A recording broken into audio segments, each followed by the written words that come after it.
Hello बच्चों, चलिए प्रश्न को पढ़ते हैं। इसमें लिखा 20 मीटर पर सेकंड के प्रारंभिक वेग से एक मिसाइल जो है अधिकतम दूरी तक प्रक्षेपित होती है। तो यदि जी बराबर यानी कि गुरुत्वीय त्वरण का मान 10 मीटर पर सेकंड का वर्ग हो तो मिसाइल की प्रक्षेपित दूरी कितनी बच्चों, ये हमसे पूछा गया है। तो चलिए बच्चों, इस प्रश्न की मूल अवधारणा को हम देख लेते हैं बच्चों। तो बच्चों यहाँ पर अगर हम देखें तो बच्चों कोई अगर हम प्रोजेक्ट कोई भी बच्चों अगर वस्तु है इस प्रकार से क्षैतिज से थीटा कोण बनाते हुए यू प्रारंभिक वेग से इस प्रकार से बच्चों फेंकते हैं, तो बच्चों ये गुरुत्वीय त्वरण इस प्रकार से बच्चों जी के अंतर्गत गति करता हुआ कुछ दूरी पर जा करके बच्चों गिर जाता है।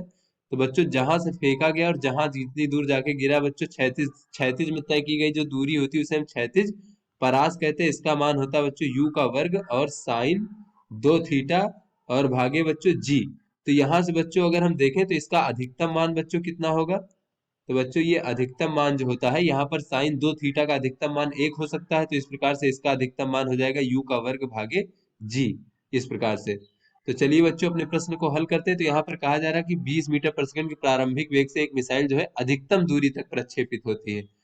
चलिए बच्चों यहाँ पर हम देख लेते हैं, अधिकतम दूरी तक प्रक्षेपित होती है। तो ऐसे में बच्चों ये जो हमारा उसका दूरी होगी वो आर अधिकतम बराबर होगी इस प्रकार से यू का वर्ग भागे जी। और बच्चों ये प्रारंभिक एक यू का मान हमें दिया गया है 20 मीटर पर सेकंड। तो यहाँ से बच्चों ये हो जाएगा 20 का वर्ग भागे बच्चों जी का मान 10 दिया गया है। तो बच्चों 20 का वर्ग 400 होता है 10। तो इस प्रकार से बच्चों ये हमारा 40 मीटर प्राप्त हो जाएगा अधिकतम दूरी जहां तक मिसाइल जाएगी। तो चलिए बच्चों अपने विकल्पों को देखते हैं। तो बच्चों ये जो डी विकल्प है ये हमारा सही विकल्प है। तो आशा करते हैं आपको समझ में आ गया होगा। धन्यवाद।